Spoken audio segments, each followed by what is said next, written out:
So one of the things that we've learned over the years is that a pretty sizable percentage of our listenership, our community, are what I would call conscious business founders, people who are creating something, whether it's a social venture, nonprofit, or for-profit, but with a real mission built around it, the desire to serve something or someone bigger.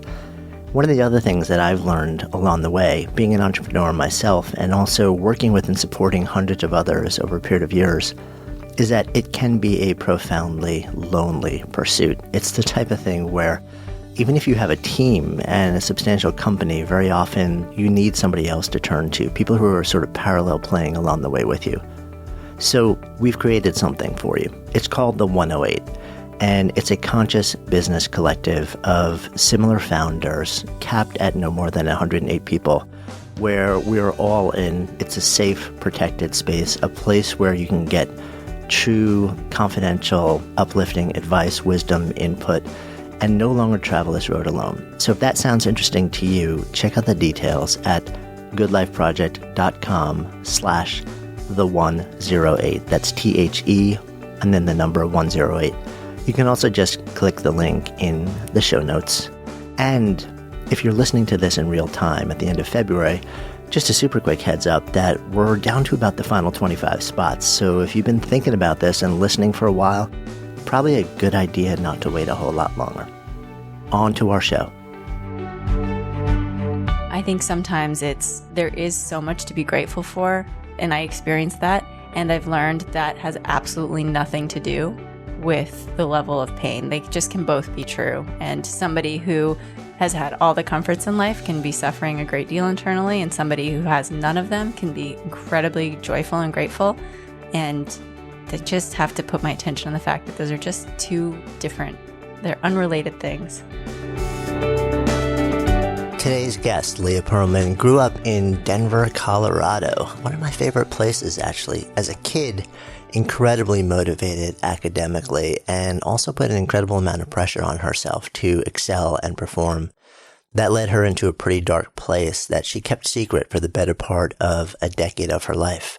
During that same decade, she ended up going to university and then being one of the early team members at Facebook, where she actually proposed what became the like button, which ties in a really powerful way with the need to be liked on a very personal level. That led her to a moment of awakening a couple of years into that position that actually sent her out of the world of technology and deep into the world of exploring her inner self and into artistry, something she had thought for the vast majority of her life was just not worth anything. That journey also led to a new book called Dharma Comics that we're going to dive into and where that whole thing evolved from. I'm Jonathan Fields. This is Good Life Project. So good to be hanging out with you. Thank you. Likewise. Thanks. So you came in from Berkeley. Yeah. Right? Yeah. A long-time Berkeley person? I've been in the Bay Area for 10 years and Berkeley about 3. Where'd you grow up? Denver, Colorado. One of my favorite places, like right in the city. Mm-hmm. Yeah. Nice. And what were you telling me about like you as a kid? So as a kid, school was my big thing. I was really into it and really competitive. My dad was a math science person and I was a daddy's girl. So I was a math science person. You were groomed. Yeah. Yeah. Loved numbers, loved competing. From a very early age, I had committed myself to get into an Ivy League school. That's interesting. Like how early? Like what I remember is I was at least 5, maybe 4. And I remember that because we moved into a new house in Denver and the lock said Yale. And I was 5. I didn't realize every lock said Yale, but I saw that and I was like, that's a sign. I'm supposed to go to Yale. And my parents at 5, yeah. That's amazing. Yeah. My parents my mom, I think, has even said she didn't even really know what the Ivies were. Like she doesn't know where I really picked up that idea. Yeah. Do you know where? I mean, because it's unusual.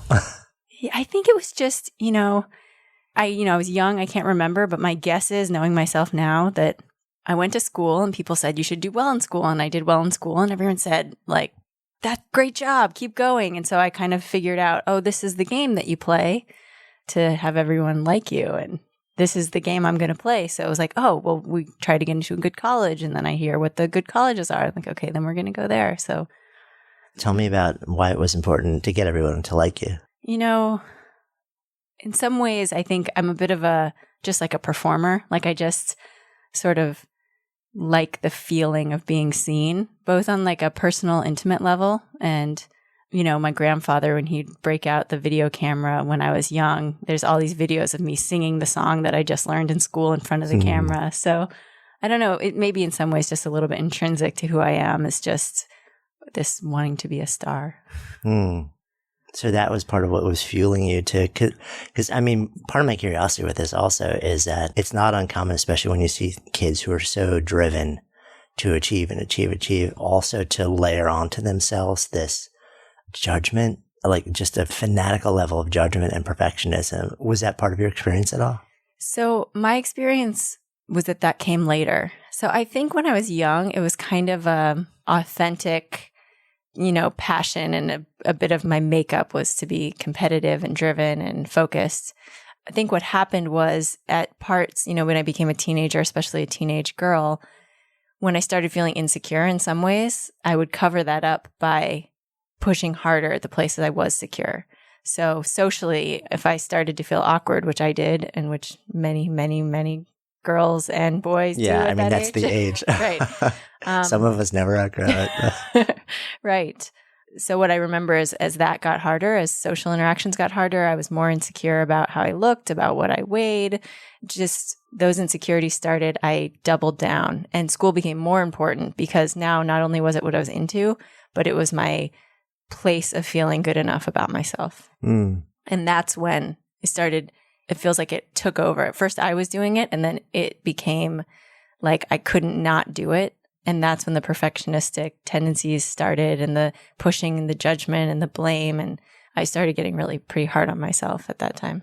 Yeah. And which, I guess to a certain extent is not all that unusual for kids at that age. But it sounds like, and you've shared how, and I don't know if this was what sort of led you, but you spent a long time dealing with eating disorder. Can you bring it back to that being sort of where it emerged out of? Or? Yeah, that's when it started. So it certainly seems related. I remember, so I went to inner city public schools, and with my friends there, we kind of, we rode skateboards, we drank, beer. Pretty much at that age, we would watch the Denver Broncos and eat nachos, and that was kind of that culture. And then I would go to this summer camp where everyone was really wealthy and thin and had expensive clothes. And I started being the kind of, wanting to fit in and get the approval. I wasn't sure how to live in those two worlds. And so I ended up developing bulimia. This is what I remember, is it was a way for me to kind of, eat with all my friends and act like everything was normal. But I also felt this intense need to diet and be thinner and be more attractive to fit in with, this other group. So I kind of developed these kind of two, there was like the public face and the private face. Yeah. Which is not that uncommon. I guess, like how we deal with those emotions is just, is a huge part of, what we turn into to a certain extent. And it sounds like for you, it was, this was the tool that allowed you to feel like you fit in two different worlds, where it seems like it was really important for you to feel like you fit in with both. Yep. So you're kind of moving through school. Is anybody at this point aware of what's actually really going on with you? Years later, my best friend at the time said she knew something was wrong, but certainly no one talked about it. My mom knew that. She just knew I was angry a lot. So when I was home, I was just always shut up in my bedroom. I was always studying. So it was kind of this weird thing where it's like, can't get in too much trouble. I was working so hard, but she would just constantly encourage me to slow down, take a break. And that would challenge what I thought I needed to do. So I just thought she didn't understand. She didn't get me. She didn't know how important this was, and was really hard on her in her attempts to try and slow me down. And so she didn't know what was happening with the food. No one did. But it sounds like she did have a beat on the fact that you were driving yourself maniacally hard at a young age for some reason that maybe like she didn't understand. Yeah. So you go from there into college? Yes. Where'd you go? I went to Brown. What'd you study? Computer science. Ah, all right. So you went to something like geeky, hard, math, numbers oriented. Yeah. I didn't really mean to. That wasn't, I was a numbers kid. I had never planned on studying computer science. It was just a bit of fluke where my intro computer science class, the teacher was also kind of this performer guy. And he had his whole staff of TAs do these giant acting routines that would act out what we were going to learn. And I was really, taken aback by it. And it was so fun and funny. And there were all these women on the TA staff. I was just in the class because a friend was looking at it and I was just hanging out with him. But I was really kind of struck by how fun it was. So I took the first class and then they invited me to be on the TA staff. And like I said, I had a little bit of a performer streak. So the idea of, being able to be creative with what I was learning. So I stumbled into computer science. Yeah. What was going on in the background as you were sort of doing all this? Yeah. So, it's something at the time, the eating disorder was still raging, basically. At the time, I was in such denial of it. The way I experienced it was at meals, food was stressful. I would overeat. I would feel bad about that. So then I would go home and then I would way overeat because I would decide, well, this is the last time I'm ever going to throw up. So I better eat everything that I'm not allowed to eat starting tomorrow. And I would eat everything and then I would throw up. And then I would do that every day. It was this weird delusion. Like every day I'd be like, this is the last time. This is the last time. That went on for like over a decade. It's really crazy in retrospect that I would convince myself, no, really, this is the last time. Yeah. But you know what? I mean, what strikes me about that is that you're having this conversation in your head every single day for a decade. And, I think sometimes some people look at people who are struggling with bulimia or any form of eating disorder or any other thing where the mind is involved and they wonder, well, are you not smart enough? Are you not strong enough? And you're really intelligent, very accomplished. Every day, you're saying the same thing. And then the next day you're saying the same thing again. Next day, it has nothing to do with all these other things. So when you're in this process, and at some point I have to imagine like the meta lens zooms out a little bit and you become aware of the fact that you're repeating this. And the thing that you're seeking that's giving you a sense of control, you no longer have control over. Yeah. Yeah. I mean, in my case, it took a long time for the meta lens to zoom out. Part of what happens, or at least in my experience, is some days I would go 3 or 4 days without getting in the cycle. So that would give me this illusion. Oh, see, I have control. I'm getting better. Not knowing that was just part of the whole spin. When I graduated from Brown, I went to work at Microsoft for a couple of years. From there, I went to work at Facebook, and it was at a time when, Facebook was kind of a startup. It was a very small company at the time, and it was a time when all of the tech companies, and this is still probably true, although I haven't been in tech for a while now, but free food was part of the sex appeal. The first bubble. Yeah. Right. So for a person with an eating disorder, it got harder to maintain because one of the ways to live with an eating disorder is to stay away from food as much as possible, except when you can't. And then there's a whole battle that goes on. But when I was in an office where there was food everywhere all the time, I managed it for a long time. There weren't that many women, so the women's bathrooms were empty, so I could get away with having an eating disorder without people knowing.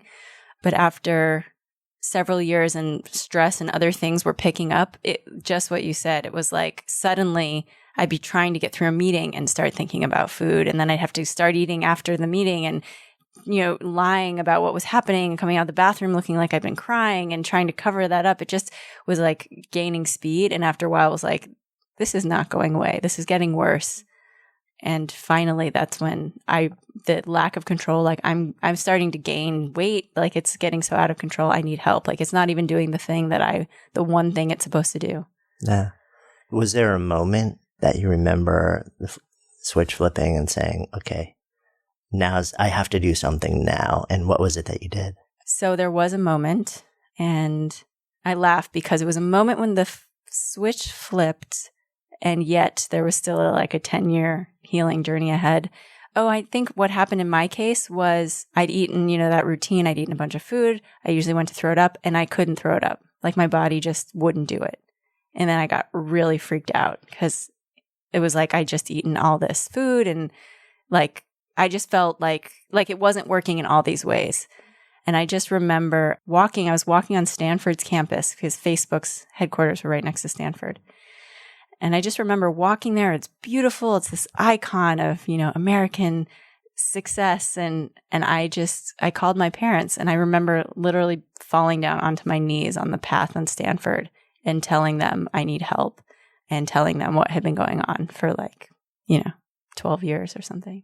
I think they were relieved because they knew something wasn't right, but they never could put their finger on what it was. So my mom, she's very kind of practical, like, what do we do? So she's like, okay, this is what's happening. Who can we call? What do we need to do? Just kind of went into doing mode. And it was still another 2 years before, actually 3 years maybe, before I found a therapist that I really liked. But at least someone knew I couldn't hide it as well anymore. Right. People were watching you now and watching out for you. Yeah. Yeah. Yeah. Meanwhile, on the outside, you're working at Facebook, which goes, like in a short period of time from a tiny little startup. And you were, if I remember reading this correctly, you were on the team that actually created the like button for Facebook. It's sort of like, it's an interesting claim to fame for somebody who spends so much energy wanting to be liked by so many people. Right. In retrospect, it's pretty hilarious and appropriate in a lot of ways. That part of me that had this real need to be seen. I wrote a lot. I shared a lot about my life on Facebook. And I noticed that there was a way to capture more validation with the addition of this feature, which initially the idea was called the awesome button. And the idea was, if somebody didn't have a clever comment to say, they might not say anything. So somebody might be reading my post or something I'd shared and not ever tell me that they liked it. And they might tell me in the hall or something like that. And that was sort of devastating. It's like people are seeing what I'm sharing and they're not telling me that they like it. Like right. It's all You're this not getting, validation. Like, the public validation. Yeah, exactly. So did the like button literally come out of, to a certain extent, that personal desire of yours? Yeah, we had an internal, it was called the idea board. So, there were a number of things that contributed to it, but that was part of it. So on the idea board, you could post ideas and then teams would get together around ideas that we all liked, and we would build it one night on a hackathon, and something that the whole company liked would then get created into a real project. So I put the idea for the awesome button on the idea board. It basically was the idea that functions pretty much the way it does now, except it said awesome. Yeah, which is funny because then it got pulled back to like, but now more recently, you've got all these new iterations, which is like, yay, love, wow. Yeah. So it's almost like it's come back to the original intention. But interestingly, there's no negative. There's no thumbs down. Yeah. Well, this has been so, something I love thinking about, especially in my kind of my inner work now, which is there is no such thing as thumbs down. And what I mean by that is whether we don't like it or we like it, if we put our attention on it, it actually grows in popularity. So what we realized pretty early on was if you really don't like something, better not say anything at all, because then it will just fall away. It won't show up in newsfeed. It won't populate anywhere. Whereas if you could not like it, it could gain in notoriety and sort of get more attention. So lack of attention is one of the best forms of truly not liking something. And then if you trickle that into your personal life. Yeah. So, and then that's such a helpful mindset because it's, it's kind of like the people who ride bicycles. I hear them say this all the time, it's like, look at where you want to go. Don't look at the tree because then you'll run into the tree. So really putting your attention on what you like helps you move towards those things. If you put your attention on what you don't like, you still move towards those things. Yeah. It's so funny. You brought up the bicycle exam. I was an avid mountain biker for years. And that's one of the first things you learn is like, there are going to be rocks and stumps and stuff all over the trail. And if you look at them, you are 100% going to hit them. And if you look past them, somehow like the GPS in your brain and your body figures out a way to navigate past them. Yeah. But the moment that's like, I'm looking at it, you're going down. Yeah. Yeah. It's weird the way we work that way. Yeah. I had a teacher once who articulated it for me in a way that I really loved, which was, she said, the world is, there's no concept of not in the world. So something that's not, it just isn't. There just is what there is. So when we try to introduce the concept of not, like don't hit the rock, don't doesn't really exist. So what our brain really hears is hit the rock, hit the rock. Right. Yeah. Completely true. It's so counterintuitive on so many levels. Yep. But then when you go that next level, you're like, oh yeah, that's where the brain, and what's interesting, that's why a lot of NLP works is because, and you'll see, like somebody is trying to manipulate you. And I haven't gone deep into NLP, but just enough. And I know enough people in that world where, they'll phrase a thing, don't do this, but what your brain actually sees is do this. And they'll know that that's actually what's happening. And yeah, we are beasts the way that we're wired. So you're at Facebook, you're doing this incredible work, you're creating some stuff. Were you actually enjoying your time? Like the work that you were doing, is that something that you liked? I loved it. Yeah. And that was a bit of the hard part. The confusing part was I loved what I was doing. I cared about the mission of the company, which was to create a more open and connected world. I love my coworkers. They were so smart. We had so much fun. They were so smart to the point of it being kind of intimidating. I'd always been the smartest one till I got there. That was, one of the smartest ones for any of my high school friends listening. But when I got there, it was like everyone here is smarter than me, which was awesome. It just really inspired me. So it was confusing because I was also suffering a lot. And one of the biggest issues, I look back now, barriers to getting help, was I didn't think I deserved to be suffering because I couldn't find the reason. So it was like, you have this great life, stop complaining. That's basically the level of compassion I had for my situation, which is why I couldn't even ask for help. Like, you can't tell someone that you have all of this going on and you're basically not grateful for any of it and suffering in silence. And I just couldn't admit, even to myself, I couldn't validate my pain. I'm curious whether you've experienced this also. That seems to be a really common experience for people who, whether they look at their own lives or whether the outside world looks at them, they're like, man, there's so much good in your life. And we may feel that, oh my gosh, I have so much to be thankful for. But there's this one thing that's really causing suffering. And you don't validate it because you're like, who am I to complain? Yeah.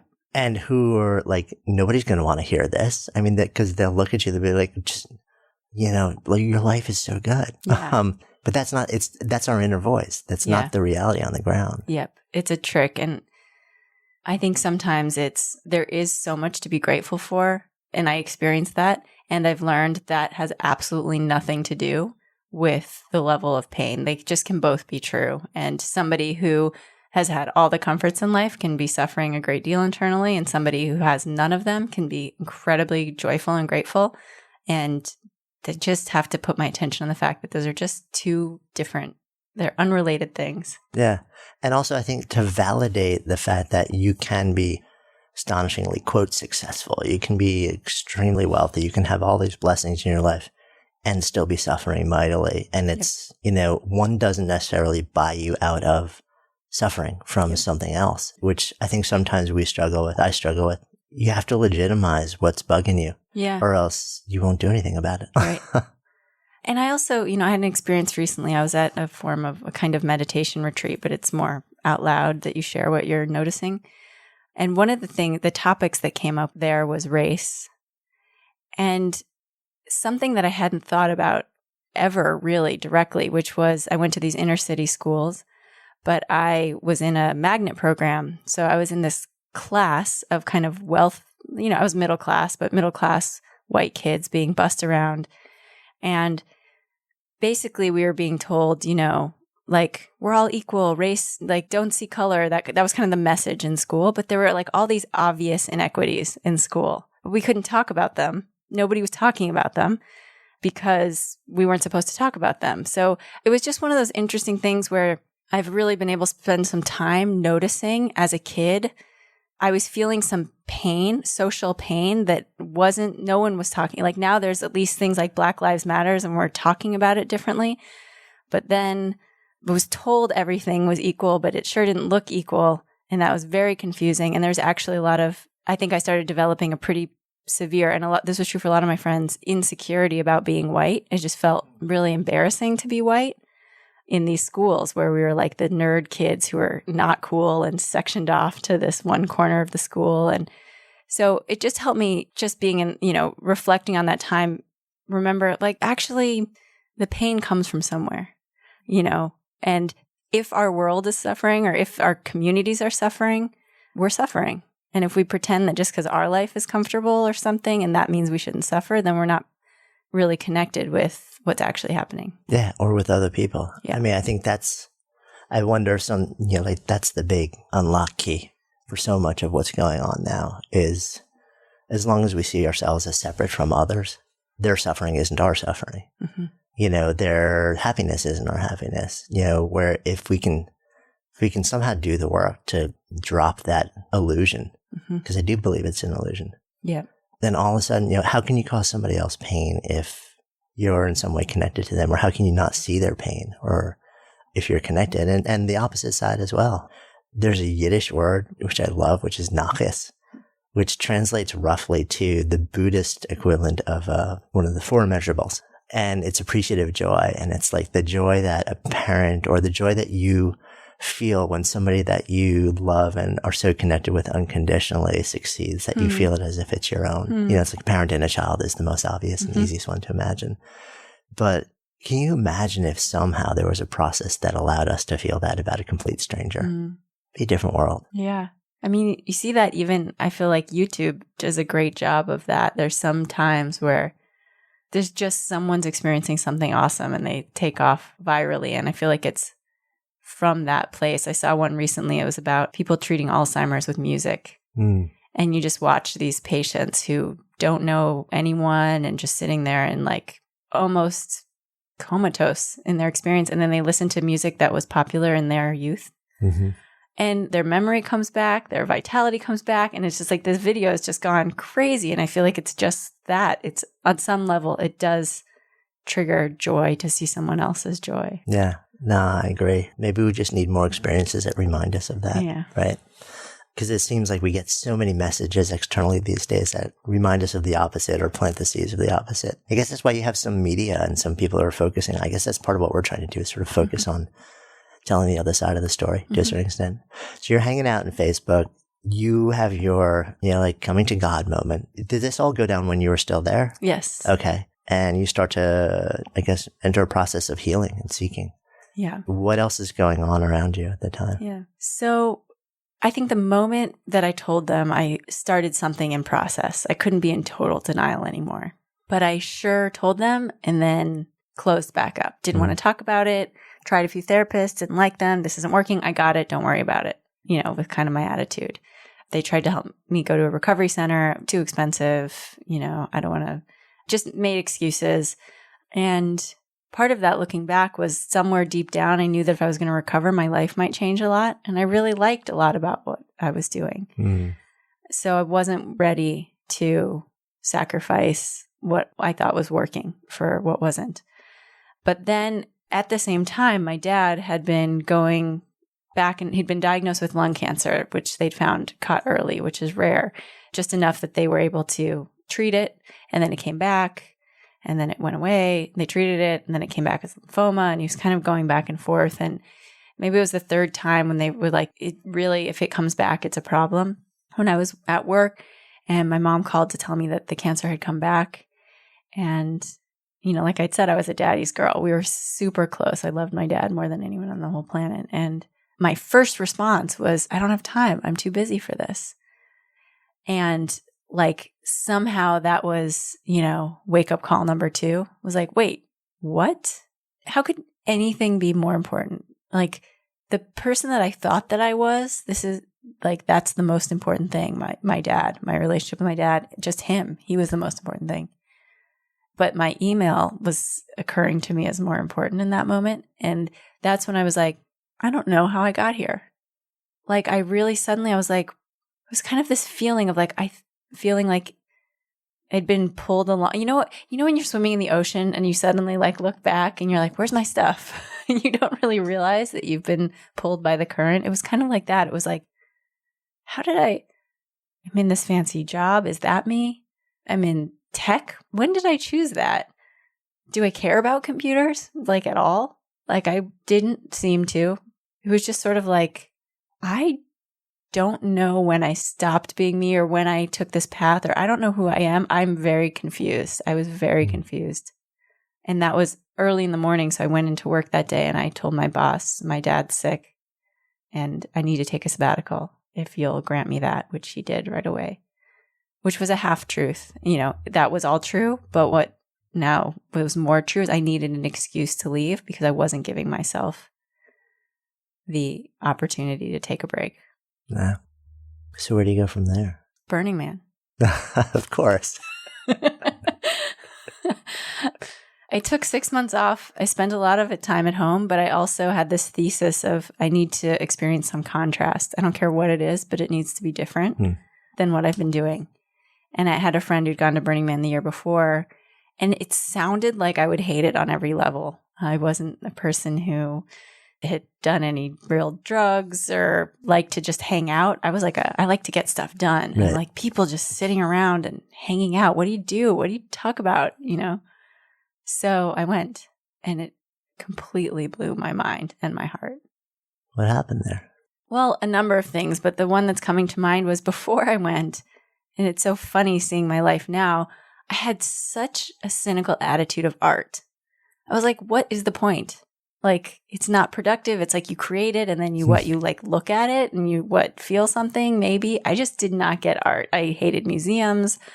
I was just a snob about it for some way. And then I went to Burning Man and my entire understanding of art changed. I finally had experiences with pieces of art that made me want to like change my life and live in different directions and sort of understand the power, the healing power of beauty, the inspirational power of beauty, and turned everything on its head. It's like art is not some extra thing that adorns the world. Art is, well, certain art or art that moves us teaches us the kind of world that we actually want to create. It's like the inspiration, not the the afterthought.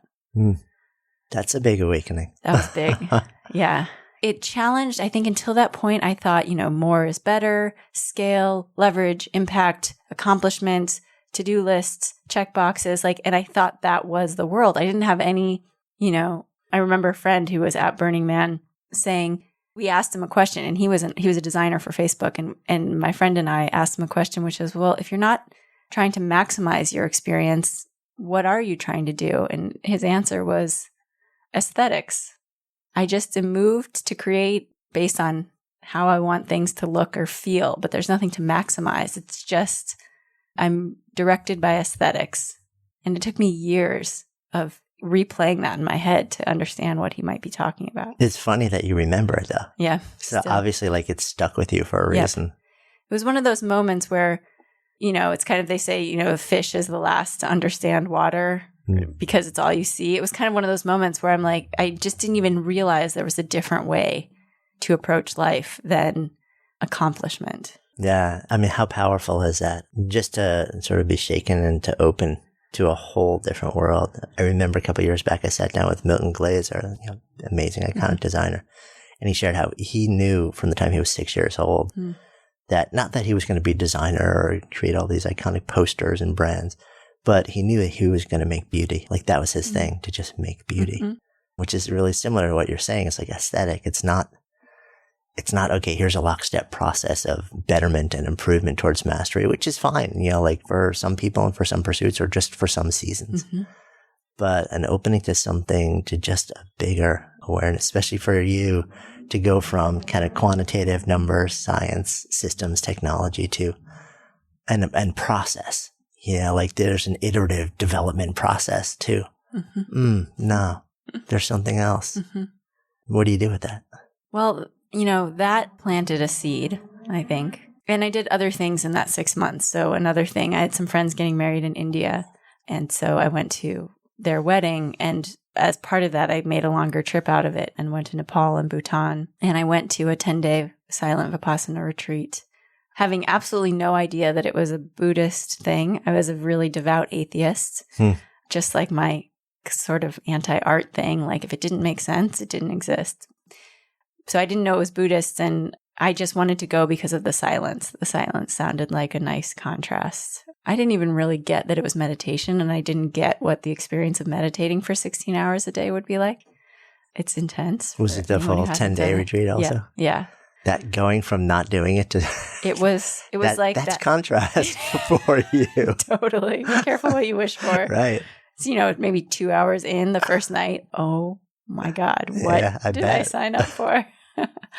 But I needed some wake up calls. So that was another one. And you said, your come to God moment. And I would say that was actually more my literal come to God moment, where going through that retreat was the first thing that I went from basically living in a world where what you see is what you get.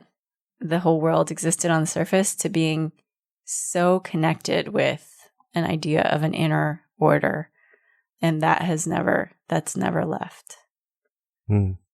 So when you emerge from that and you're like, there's a whole world. Yeah. Just within me that I didn't even know existed. What then? So I think that idea, there's a whole world. What actually I really experienced was I had this, it was actually a few days after the retreat, and I was in this 8-hour car ride through Bhutan. And it was like 8 hours with nothing to think about. And for some reason, I got the idea I was just going to think about and journal about infinity for as long as I could. Because anytime the concept of infinity had come up, it's like my brain couldn't handle it, so I'd just skip it. So I was like, no, we're really going to spend some time with infinity. And in that car ride, I was just like, what is infinity? What is it pointing at? There's really no beginning, like really no end. And somehow through that process, I came out with this realization, like an embodied realization. Oh, there's only the present moment. Like if there's no beginning and there's no end, or they exist forever, there's literally only now, which, is the kind of thing to forget and remember about 10, 100, million, 1,000 times in one's life. But it was the beginning of me starting to optimize for now instead of for later. So what do the first steps of that look like? Yeah. I mean, the first steps are, one, just knowing, like being where I am. Someone asked me recently in a conversation about like, what do you think is the meaning of life? And when I really check, life is me sitting here talking to you, noticing the walls, feeling the headset, feeling my fingers are intertwined with each other. Like sometimes I think we can get lost in these concepts of what is life. But if I look for life in this moment, I'm just experiencing what my body's doing. I'm experiencing your blinking, and that's it. It's really that simple. That's life. And so one is just becoming much more connected with what's happening now. And then from this place, I might notice, breath would be really nice right now. And that's optimizing for the best possible life, is to take that one breath in this moment. So it's sort of like a fierce commitment to the moment. Maybe that's too aggressive, actually. Well, the only reason I hesitated was it is a commitment, but I would say sometimes I feel like we use that word like a commitment is something we choose. And I would say it more occurs to me now as it's just an exploration. Just try it. Like when I try to optimize for the future and pay attention, it's usually a stressful experience. Especially if I try to optimize the past, which is already over. That's definitely stressful. Which so many of us try and do. Right. If only I would have done this. Right. It's like, but you can't actually do it. Right. So it's more of a commitment to ease. And when I pay attention, ease usually involves letting go of everything that's not right now. Yeah, it's so interesting because it's funny because I've had variations of this conversation, and so I've thought about this in the context of my world also. I don't spend much time dwelling in the past. I kind of, I look at things, I'm like, what can I learn from it? How can I make good if I've wronged somebody? And then how can I, just be here now and then move forward? But I've realized about myself, I'm very strongly future oriented. I'm constantly looking 5 steps down the road and trying to predict and provide for. I've realized that a lot of my work, I actually have fun doing that. It's not generally a huge source of anxiety for me, so I don't feel the need to cut it off. But at the same time, I also really need to hold myself open to serendipity and possibility. And that just, all sorts of other things that have nothing to do with what I'm thinking about aren't in my purview may touch down and take me in a wildly different direction. And that's okay. And not to be attached to having to actually, define and map out a future and making it happen in the way that I see it. Yeah. It sounds like that's a lot of where you were. And then this big shift is letting go of that. Yeah. It helped me. There are different examples of it in my life, but one thing, I recently put together a book, and it's a collection of comics that I've been drawing for 7 years. But so often people will say, when did you decide to write a book? And that's so not what happened. When did you decide to become an artist? And that's not what happened. It was literally the experience of, I have something I want to draw, and then drawing it and sharing it. And then, I have something I want to draw, and drawing it and sharing it. And I was doing all sorts of other things at the same time. And suddenly suddenly. 6 years later, I have this huge body of work, but there was no planning. I never planned to make a book. Someone reached out and asked if I would. Even the creating of the book process was, learning one thing at a time. So it's just given me some nice contrast to that story that my mind would have me. If you don't plan or you don't make things happen, they won't happen. My brain likes to tell me that. Yep. And it's nice to have something to be like, oh yeah, brain, check this out. Right. Check this whole career path I've created without a single moment of planning. Right. Now, it's amazing how that can sometimes happen.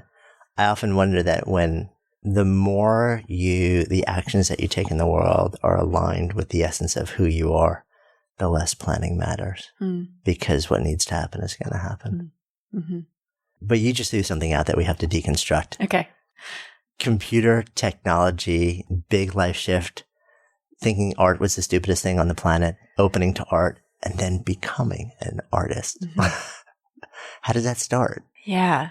Well, the first thing I'll say is, if you look at my stuff, they're stick figures. So first, I think the first step was to not even validate what I was creating as art. Sometimes I'll refer to myself as an illustrator because what I started out doing was I would have these ideas. I was suddenly learning about Buddhism. I was learning things while I was traveling and I wanted to share it. But I also, having kind of been this devout atheist person, I wanted to share it in the most plain language, nothing complicated, just, something where anybody could get it and be like, that resonates. Yeah. Exactly. And there was nothing basically it was so I could even stomach it. Mm-hmm. It was kind of like, if it's in this fancy language, it feels a little far away even for me. So yes, it was just a little bit about, I want to communicate this, but I don't want to alienate anyone. That's what it was. I don't want to alienate anyone from a noble place. And also I don't like to be judged. So I don't want to alienate anyone because then we can all, talk about it in a healthy way. So anyway, there was a lot of intention around communicating what I was learning in a very simple, general way. And, it's one of those things, life just was, pushing me in this direction because there's so many ways I could describe the story of drawing my first comic, so many things that happened at the same time. I was keeping my first gratitude journal and I was taking pictures of what I was grateful for. I take a picture of the page and then post it on Facebook and tag whoever I was grateful for. And I would get sort of bored writing today I'm grateful for the trees in the forest, blah, blah, blah. So I would just start coming up with ways just to entertain myself in my journal, like making a crossword puzzle out of the 3 things I was grateful for, just something to kind of stay interested. Mm-hmm. And one of those days was when my dad's cancer went back into remission.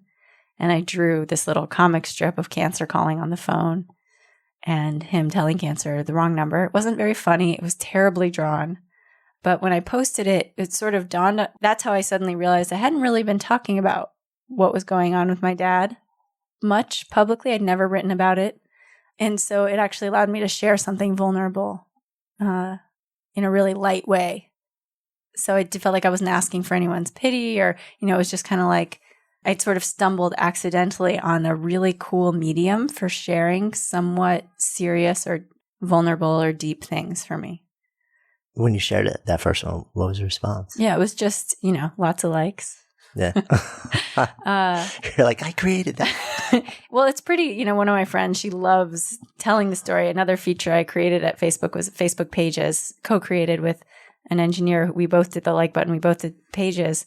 And it's just fun that I don't work in tech at all, but it's just like the very platforms that I helped build were the things that helped spread the comics so far and wide. It's fun to look at how the world works sometimes. Full circle. Yeah. Karma. Yep.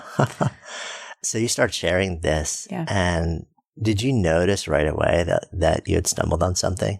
Not right away. What was interesting is, coming back to having an eating disorder, which I still had at that time. I think I had started therapy. A big part of having an eating disorder, and I've since learned most addictions, is that there are parts of us that we're feeling insecure about and we can't share them. And that kind of contributes to the shame cycle. It's like, oh, I shouldn't share that. If I share it, people will like me less. So we hide more and more. So I do think, and also in the age of social media where it kind of felt like, and still feels like, oh, we all have to tell everyone all the great things we're doing, but not all the, that's exhausting to pretend that we're happy all the time. Some people are, but most of us suffer, Buddhists say like 10,000 joys, 10,000 sorrows. That's definitely my experience. So to feel like we need to have the balance be more in the favor of joy, that's an exhausting, act. So I think I knew pretty quickly I'd stumbled onto something for me. Like, it was like a pinprick in the balloon. It's like, a release valve on having to pretend like everything's awesome all the time. So I started drawing these little comics, but the next one I remember, it's called Follow Your Heart. And it's just this really simple one of this stick figure stalking a heart through all these different scenarios. Yeah. And I didn't have to tell anyone about the content of what I was experiencing during that time, but I could share about it. So it was a neat way to share without feeling overexposed, which I think is one of the issues. Like, you don't want to tell everyone all your stuff on Facebook, but sometimes it can be nice to share, like, I'm in a question about something. So yeah. And then pretty quick, I would say maybe by the third or fourth comic, people started sharing them. I once heard the photographer who does the Humans of New York, him say, the moment you get your first fan that's not your friend, you're onto something. And I like thinking, I'm like, that's how it felt. It was like, who just liked I don't even know that person. Yeah, and it's like they're not doing it just because they know me. Yeah, if they legitimately liked it. They're like, no way. Yeah. So I do feel like that happened pretty early on. I was like, oh, I think I might be onto something. And then, yeah. So what happens that makes you say, okay, I'm not going back to my old world, and this might actually be something that I could invest more of my energy in? Yeah. Well, the first thing is I took the sabbatical, and then I did go back for a year.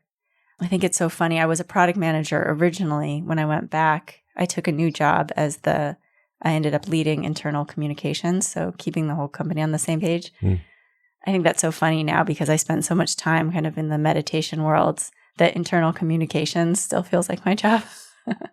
But I went back, and I think that was actually important because I'd shifted a lot, but it helped me see that I was moving in a direction that was no longer, like, I got to try work back on and see if I could make the new me fit with the old me. And I tried for a while and still had the eating disorder, which now in retrospect, and actually still, I consider it's a gift because it always tells me when I'm suffering if I'm not paying attention. I'm recovered now. But it can still be the experience of like, I want a second piece of cheesecake when I'm not hungry. I'm like, okay, what else is happening? What else am I needing that seems like it will solve the problem? So I find addictions are actually really useful in that way. They're huge alarm bells. If you need a large alarm bell, they work. Yeah. So I reached a point where I was like, this is getting too painful.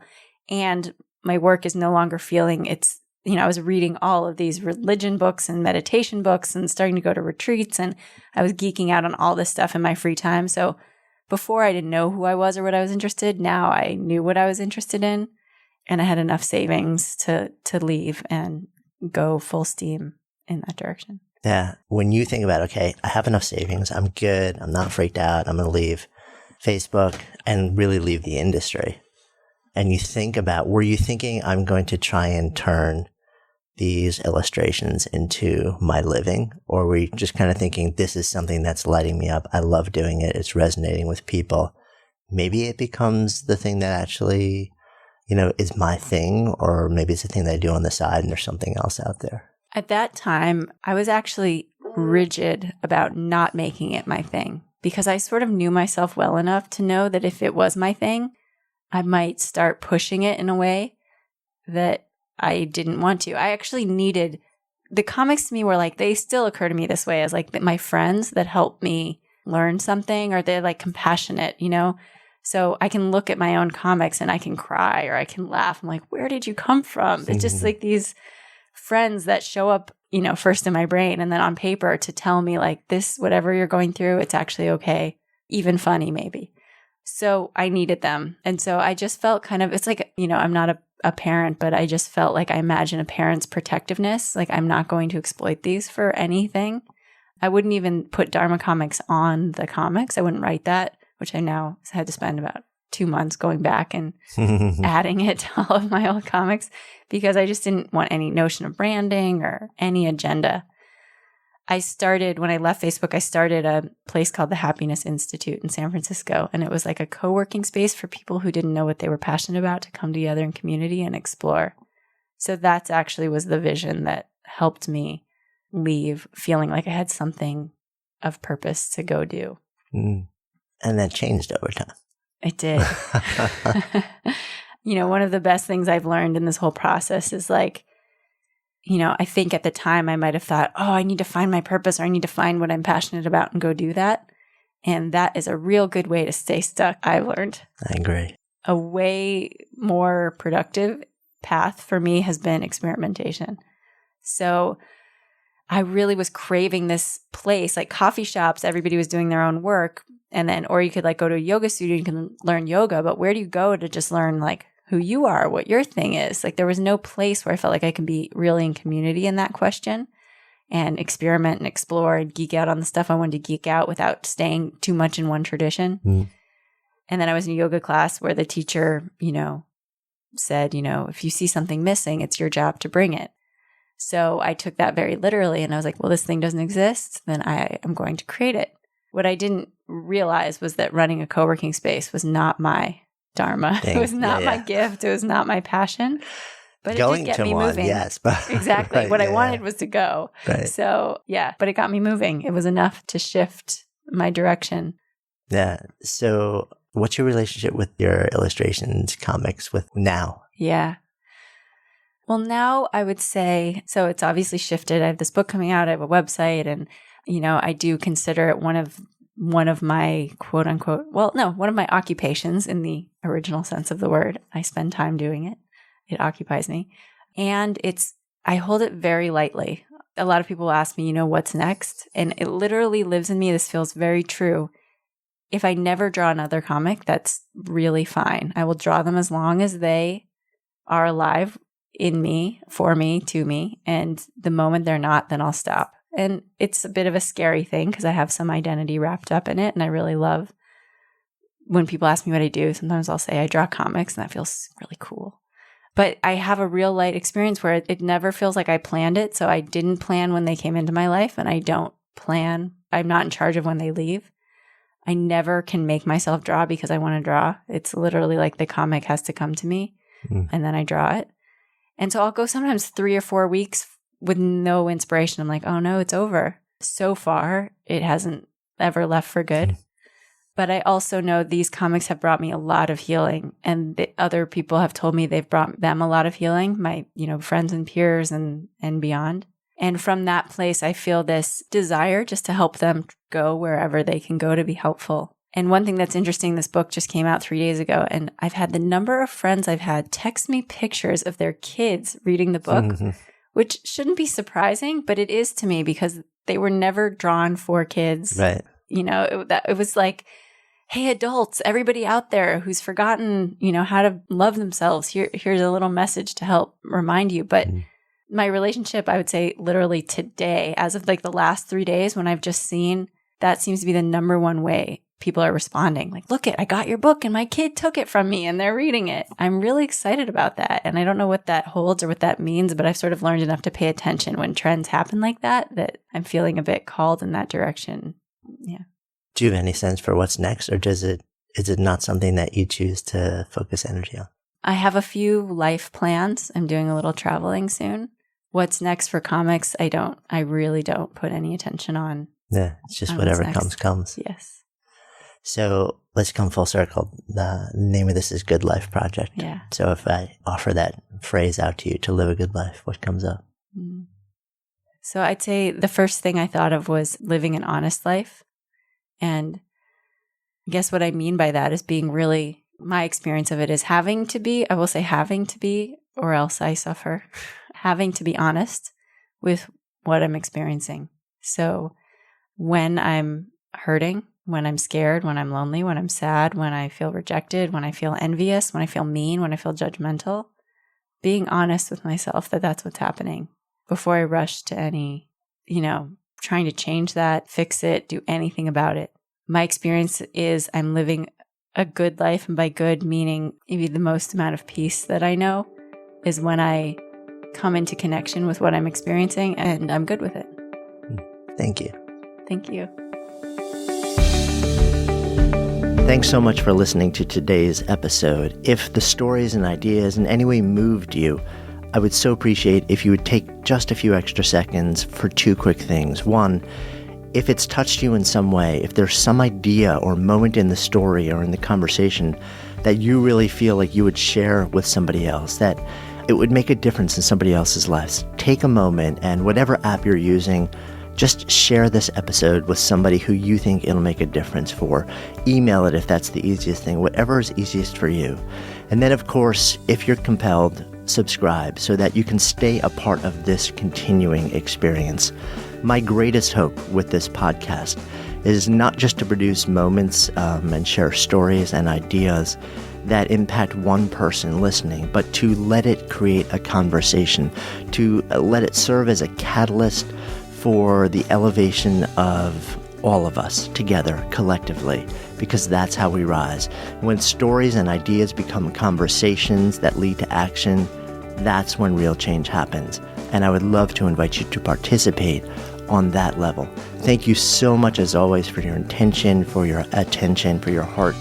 And I wish you only the best. I'm Jonathan Fields, signing off for Good Life Project.